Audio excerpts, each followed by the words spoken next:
time. I don't mean I'm going to harm you. Here we go. Final say 3, 2.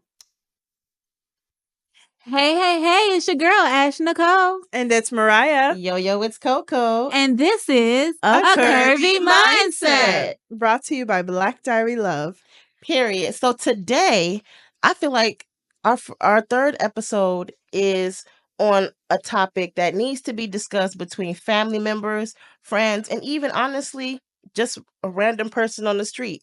You know, I feel like, how are you doing? And how are you feeling mentally is a big question that needs to be asked. Why? Because honestly, through these days and times, everybody's going through it. Everybody's going through it. Okay. Yeah. So we have the beautiful Ash. What is the definition of mental health, babe?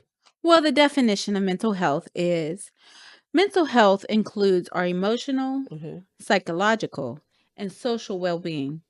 It affects how we think, feel, and act. It also helps determine how we handle stress related to others and make healthy choices. Okay, period. So now that we know the definition, let's go way back to where mental health first began, because we ain't remember nothing as kids.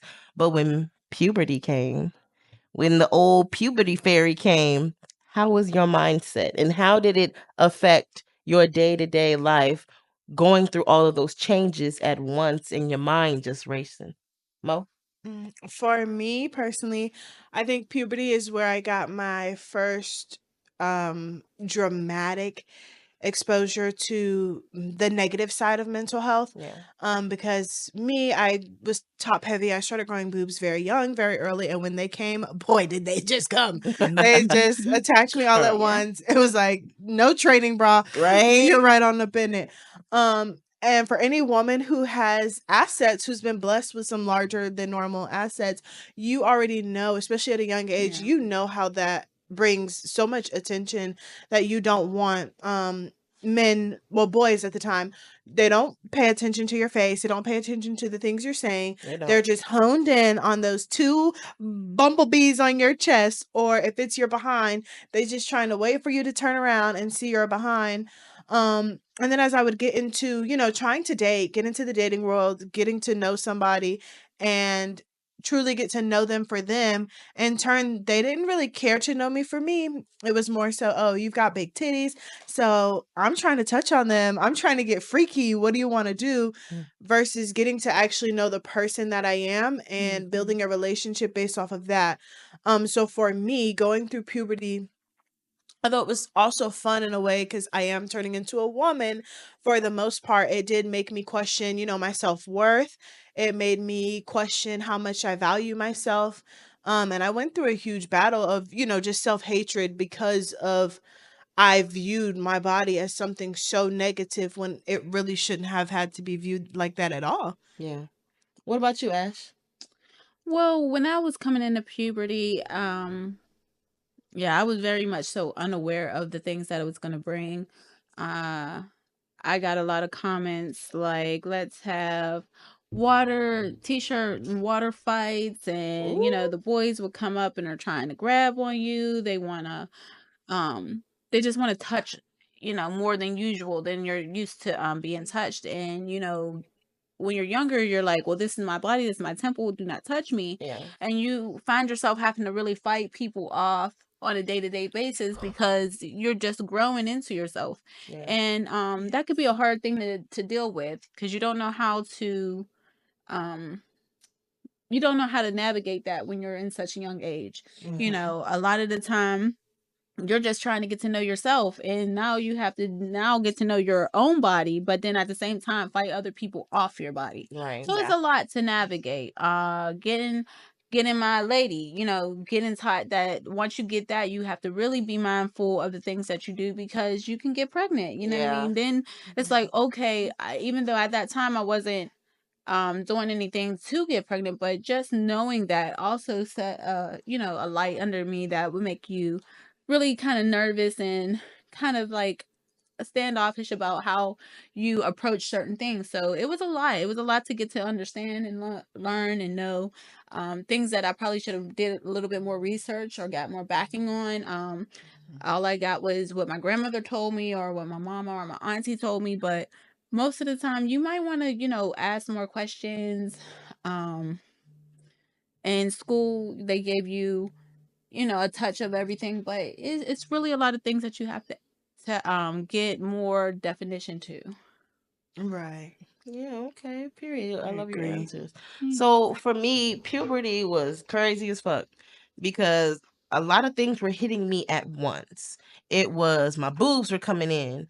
I wasn't the best looking in school, so guys used to just see me, like Moriah was saying, for my body, and they were asking me for sexual favors. And the minute I say no, they literally one time they threw rocks at me on my way home Wow. because I said no. Mm. And it was crazy. I didn't know what to think. I didn't know what to do. And then the fact of the matter is my mom is talking to me about things I'm not even thinking about. Ma, you got to be careful, don't wear that.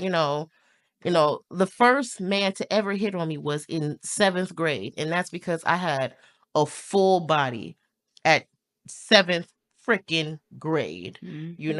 So I was just like, but see, that can be a blessing and a curse because at the same time, my new features, I was also feeling myself. So in my mind, it was like a love hate thing. Puberty was a love Right. hate thing, and Yeah. then starting my period, that also altered my mind and my mental stability because I didn't know what was going on.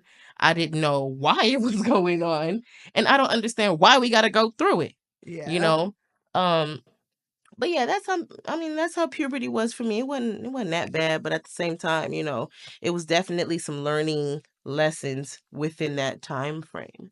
I briefly want to just pinpoint on or piggyback, I'm sorry, on what you said about how your mom used to say, "Oh, you can't wear that. I Yeah. don't wear that." I feel like for a lot of women, and young girls, we're young girls when this first starts happening. That is one of the most detrimental parts to our mental health at that That's a age fact. because we just want to be confident in our body. We're not always, I mean, of course, some people may be thinking about, the sexy time and the da da da Yeah. da da. But for the most part, we're not thinking about that. We just want to feel beautiful. We want to feel like our body is nice and is all of that. But in turn, we're getting told from our family, and it's just out of protection and best Yeah. interest. But it's like, oh no, don't wear that because too much attention. Don't wear that because you're gonna distract men. Hell, even in school, oh girls, you need the 5 finger rule to your Yeah. skirt Oh my because men are gosh. gonna look. Make sure your shirt isn't like this because you're going to distract the little boys who can't seem to focus on their homework if you're in the room and have big boobs. Yeah. And while I understand where everybody is coming from on those aspects, I feel like they don't understand how that in turn can affect us young women and Yeah. our mental health at that Yeah. time in our lives. Yeah. That is something that definitely needs to be touched on. And I'm glad that you mentioned that because at the end of the day, a lot of the time, we don't realize words have power, and the power of a lot of the things Excuse me. that people say really affect people from a young age on up. And that is something that really is hard to deal with. Yeah, I definitely agree with that, So knowing that, we started from the beginning, now let's get more deeper into the journey down the line. So what is a core memory that you have that was like, you know what? I really need to work on my mental state. I really need some help. When was your moment where you thought, dang, I need to go see a therapist. Dang, I need to talk to somebody. Dang, my mind, my mental up here ain't right. It doesn't have to be, crazy, not right, but at the same time, what was your moment you were like, I really need help mentally? I would have to say it's more recent. Okay.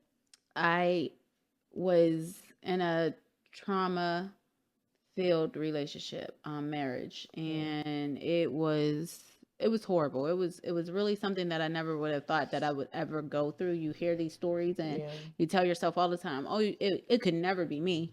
I would never do that." Until you are in that So you live situation. in it, So you're doing exactly what you said you would never do. And then so as I was coming out of that, I realized I had gone through so much trauma that I didn't realize the depression it had put me in and how deep into the depression it had put me in. So I had to go seek therapy so that I can kind of start to climb out of that. I realized in life that um, I was not moving forward because I was so stuck at where I was at back then. So, and knew in order to move forward and to be the best part of me, I needed to seek therapy to find out where that pain was coming from, why I let it inside, why I let that happen to me, why I took that journey to begin with. And that was one of the things that really helped me start to build and start to navigate in this crazy world. And sad to say, it was, I was in my 30s, but I'm glad that I was able to figure that out and move forward and try to get that help. Yeah. What about you, Mo? For me, I would say it was more recent as well. I was at least in my 20s. I had been through a good amount by that time. A lot of sexual assault, my daddy issues, as most of us women have, a bunch of other things. And I know the thing for me that really hit like the nail on the hammer with my mental health was being sexually trafficked for a bit of time, a little less than a year. And once I came out of that situation and I was free from that, I remember like blaming myself, like, oh, it's because I'm nice to people, or oh, it's because I have problems with my dad, so I probably just was trying too hard, or doing too much, like just pointing fingers at myself versus looking at the situation as a whole, like, no, I didn't ask for this, I didn't walk into this, I didn't, sign a sign up sheet to go and do this, and put my body up for this type of activity or behavior. And once I realized, like, hey, you're blaming yourself, but you're not putting any blame onto the person or people who did this to you. You're not putting any blame onto the people who kept you in a house for a number of months with weapons around. So you never felt like you could leave. You never, even if you had a window of time, you never really felt like you could leave. And at that moment, I was like, well, I need to, speak to someone. And for me, my first person was not a therapist. It was actually my current best friend. We were taking a super long road trip, and I was just blabbing at the mouth, and I told her all my life story, and she's just like talking to me, and she's like, oh my God, like, I'm so sorry that happened. That's not your fault. And that was kind of the start of a journey that I didn't know I needed so desperately, because it allowed me to heal. It allowed me to forgive myself for what I blamed myself for. And not only that, but it allowed me to forgive um, my, I don't know, captor, I guess you could call my captors, for what they did to me. Although I will never forget, I definitely chose to forgive them, because that that was a huge part of getting to the other side of my mental health and just starting my life over and starting anew. So like Ash said, for me it was definitely in my older adult years, more recent. Mm-hmm. Yeah. I want to say that you guys are so strong. I just love y'all. You guys overcame a lot, Thank you. and So do I'm you. so honored to be in y'all presence right now. Like, we are awesome, strong women, Yes. Yeah. So for me, I feel like it was after high school. After high school, I just felt like I'm tired of taking the crap that people do to me. I'm tired of, feeling like an outcast, like a black sheep everywhere I went. The Lord is telling me I'm special, and a lot of the elders, a lot of them, even pastors, call me out in church, and they say, you are somebody, you are special. But you have to see that for yourself. Yeah. And Yeah. I didn't believe Yeah. that. Shoot, how am I somebody and everybody's treating me like an outcast? So it was after high school. I went to church with my teacher. Shout out to my teacher. You know exactly who you are, girl. Shout out to Shantae. But she took me to church with her, and there was a woman there. She just told me, keep running around the building. Just run around the building. And at first, I was like, I'm going to look crazy running around the building. But I did. I ran around the church. And when I came back, she said, put your hands up like this. And then she was like, she touched my hand with blessed oil. And she says, no matter where you go in life, never forget that you are special. You are somebody. And you are God's child. And the Lord says, do not touch his anointed. Mm-hmm. And you got to carry that with you. You have to believe that, you know? And honestly, it was after that day. I'm sorry, I might get emotional. It was after that day I looked in the mirror and I said, I could be a model. Yeah. My first thought was to be a fashion designer because I never thought I had the body to do it. Yeah. And I just signed up for stuff. I started my Instagram. I started reaching out, doing photo shoots. Yes, you got to pay off the pocket. You got to do 1 to 2 years of self-investment. Yes, you do. But I did it. I did it, and I'm still amazed where I am. And I needed help, you know, and I want to tell people, you know, don't overlook therapists, because once you get a therapist, you're going to see how good it really feels to talk to somebody and know they're not going to go telling your business. Right. And they're actually going to give you some good advice. Exactly. You know? So that was the moment I knew I needed help. And honestly, to be honest, I've been in and out the A house for a while. Like during those times, I was in there about 4 times, you know, and I took a lot of what they taught me and I use it today in my day-to-day life, you know? So, you know, my favorite thing is to say, what didn't kill me made me stronger. Amen. And I will say it didn't kill me, even though I thought it was. Yeah. But it did make me stronger, you know? So that's how I was, you know? So, but one thing I want to ask y'all, have y'all ever had suicidal thoughts? I have. Who wants to start that off?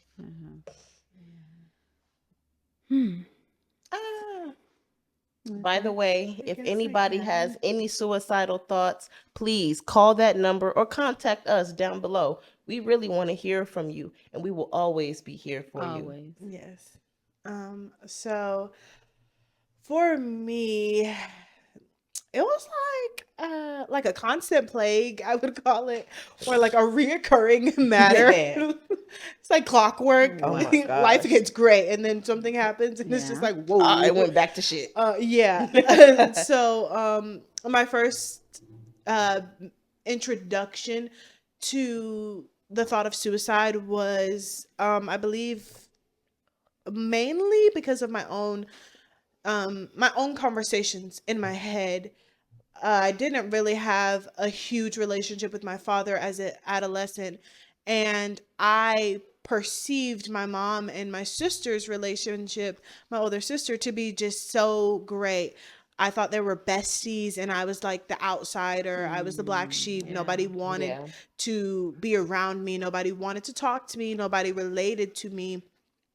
And so that was kind of my first moment where I'm just like, okay, well, hell, my daddy doesn't rock with me. I don't think my mama rocks with me. What is my purpose? Why am I here? This is a waste of my freaking time. Like, I can really just go today and not have to deal with any of this. Exactly. And I didn't even realize that at the time I was, you know, we have such a perception of something, and it can be so wrong. Because as an adult, you know, I've talked to my sister and I've talked to my mom, and my sister's like, that's not how our relationship was. Like, we was cool, but we had problems too. Or my mom's like, no, I didn't hate you. You were just kind of bad. But, you know, you acted out. So I had to, you know, discipline you in certain ways. And I realized, like, okay, my mind really ate at me, and it didn't, like, I can't fully blame my mind. I did have to blame myself, because we allow that. A lot of times we don't learn how to control our thoughts. We don't learn how to control what we let sit with us. Exactly. I believe it's okay to have a bad thought, a negative thought. It is natural. It's going to happen. But it is a huge, of utmost importance to acknowledge it, look at it for what it is, find facts versus fiction, and then push it to the side. Because so many times, like I said, it was reoccurring for me, the suicidal thoughts, and so many times it was not necessarily because the situation at hand was true to the fullest, but it was because I was allowing my mind to basically play tricks on me and have me believing things that weren't the case, having me view myself in ways that weren't true. And that, I think, once you kind of learn that, depending, everybody has those thoughts for different reasons, but if you're anything like I was, once you kind of learn that hack of, why do I have to give more time than necessary to this thought? Right. I see what is in front of me. I can go talk to this person and get the actual truth from their mouth. Why am I going to believe a lie that is detrimental to my health, my life, and everything that I do? So yeah, that was my kind of like run-in with that. And it was on and off ever since. But I've since learned to kind of control it. I haven't really had those problems. I think for me, the most recent one was when I lost my grandmother. She's like my bestie. So I wasn't quite sure. I said, she's gone, I'm gone. Like dramatic. But I'm just like, I'm good. I'm done here. Yeah. And I had to even take a step back then. Grieve my grandmother, grieve the loss, grieve the physical body of her, but realize she is very much within me. She is very much on this earth still. She is in my mother, my sister, my nephew, all of these people, my uncles that she birthed. And I can't let what she taught me or let what she put into me go to waste by ending my life. So ever since then, luckily, I haven't really had any major problems with suicidal thoughts. What about you, Thankfully. I definitely had suicidal thoughts. One thing I want to say before I get into mine is what I want to piggyback off of Moriah is we sometimes are our own greatest demise. And sometimes we let ourselves get trapped in our own thought process. And what I would recommend, one of the tips that I recommend for those that are listening, is to take every day, wake up with a mindset that you are great, you will be great, you will say something or find a mantra that brings or uplifts you every day. Because when you tell your brain cells or your mindset that you are great, that you will be great, that you're going to do great things, then those little soldiers get up and that's what they believe. So their work all day long will be to bring out the greatness in you. So every day wake up with a mindset that I'm going to be great. Get you a cold glass of water, stand in the mirror, say your mantra, drink you some water, refresh, revitalize, and get your day started. Because at the end of the day, the worst thing you want to do is let yourself take you to a place where you're drowning. And I had to learn that myself. So that's one of the tips I wanted to give or share with the audience. But I had let myself get so lost in trying to help somebody else. I didn't realize how bad I was at it.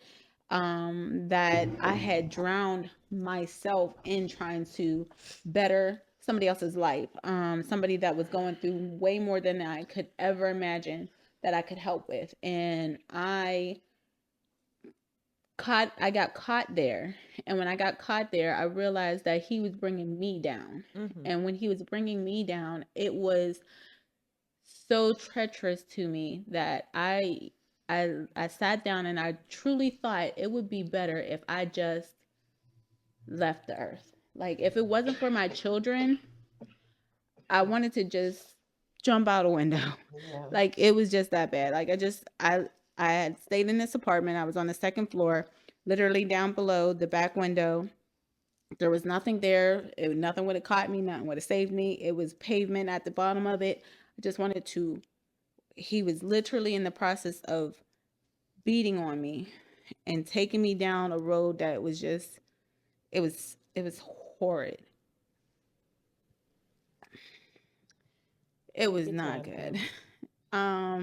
He was calling me out my name. I was everything but the child of God. I was not worth being on this earth.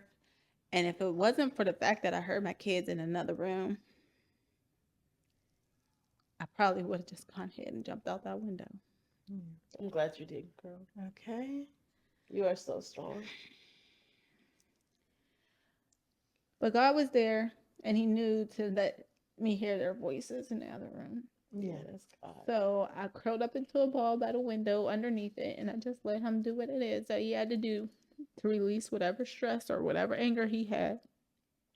And I just prayed on it and asked God to bring me through that night, and he brought me through that night and the other ones that I still decided to stay. And at that point in time, I think I was more afraid to leave than I was to, figure out how to get out of it. So, after that, I had other suicidal thoughts, but they weren't as bad as that night. But I got through that night, and I'm glad I'm still here. I'm glad I fought. I'm glad that my children have a mom to be there for them, because I don't think nobody could love and take care of them the way I would love and take care of them. Yeah. And that's what saved my life. So my children are my why every day, all day. They will always be my why. They're everything that I live for. They're everything that I do this for. And they're why I fight all day, every day, mentally, to get through. Y'all don't understand, from the time I wake up to the time I go to bed, I'm always trying to figure out a way to better their lives. Yeah. Not just mine, their lives. So Yeah. it's a lot. It's a lot. I'm a mom of 5 kids. I'm a single mom of 5 kids. I have sprinkles of help, but I literally do it all by myself. So when I pull away from anything, when I pull away from, them to do anything, it is something that I believe in, that I strive for, that I work hard for, that I love, that I endure. So if I'm pulling away from them, it's to better their life. That's the only reason why I do it.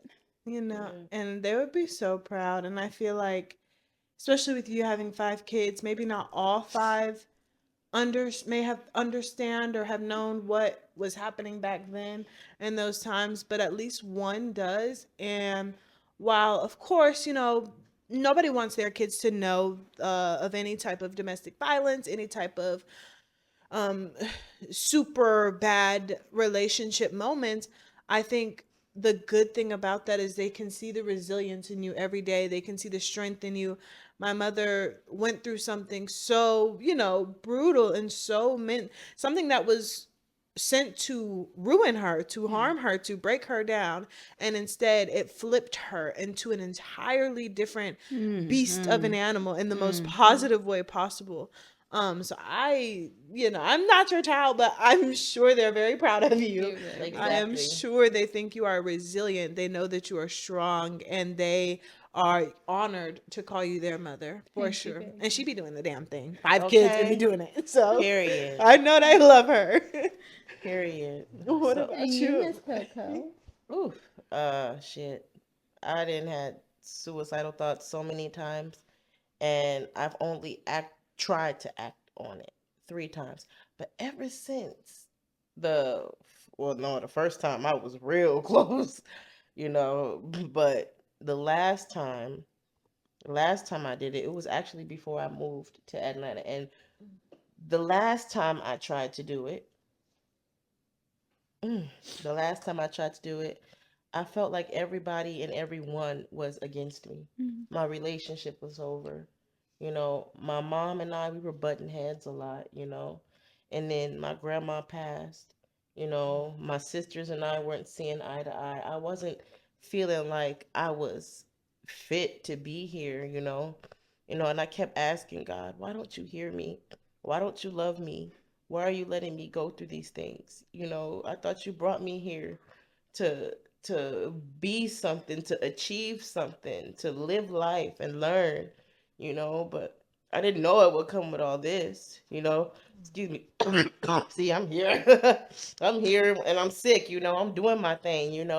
I'm going to keep striving every day. And so then, like I said, I had those thoughts and I heard a voice, and it was my friend. She was she was coming off the Grant Freeway. And if you are in Indiana, you know where the Grant Freeway is. And she said, Amai, what the fuck are you doing? Like, little do people know. It, the little do people know. Like, I was going to do it. I was over it. I was over it. I was done. Like, and I just got in her car. And she said, get in the car. I got in her car and we drove off. And I'm just thinking to myself, I really was going to do it. I really was going to do it. And I didn't care because I felt like people wouldn't miss me, people wouldn't care, or people wouldn't look for me. Not even my family members, none of them. No friends, no nothing. I knew, you know. But that was just the devil in my head telling me, God don't love you. That was the devil in my head saying, you ain't got no real friends. That was the devil in my head saying, your mama don't give a fuck about you. Your sisters don't even give a fuck about you. You know, and there's been many times where I tried to say something, but a lot of people didn't take me serious. You know, and that hurts because never put something like that past anybody because you don't know the last conversation you have with them and you over here blowing it off. It could literally be the last conversation. It could, like, people don't know that was the last conversation. That could have been the last conversation they had. And I remember it. It was September 16th. And I knew what I was doing. But something just said, no, you got to go. My grandma called me up and she was like, I didn't tell her what happened, but I told her, I'm ready for a new start. And she says, if you're ready for a new start, you know, you can come out here. Your dad's out here, you know. And I was like, you know what? Maybe I need a new scenery. So I got out of Gary. Literally the second day I was in Atlanta, I booked my first, well, no, not my first photo shoot, but my first photo shoot in Atlanta. And ever since then, I've been booked and busy or going to TFP events, you know, meeting up with photographers, you know. And I felt a sense of belonging. I will say this. Ever since I came to Atlanta, I felt a sense of belonging. Any model event, just to know that, I mean, we're all beautiful. But just to know some of those photographers were waiting for me to get there because they know I'm there to kill shit, because they know I'm there to drive and to be determined and to give the best shot. And, you know, I'm a bubbly person. I'm a nice person, you know. So, I mean, just knowing that, I still praise God. Like, I'm glad you stopped me. I'm glad because he stopped it would you have been too. over. September 16th would have been the day I died. And I would have died with a broken heart. So, like I was saying, if you need to talk to somebody and you feel like everybody is not on your side, you got three choices. You talk to the Lord because he's always listening and he's always watching. You talk to us because we care and we want to hear from you. And we've been there. Or you can call that number down below. Speak with somebody today. Your mental health matters. Why? Because if you're not okay up here, your life is not going to be okay. You're going to continue to set yourself back each day. And if I would have stayed out there in Gary, I would have set myself back.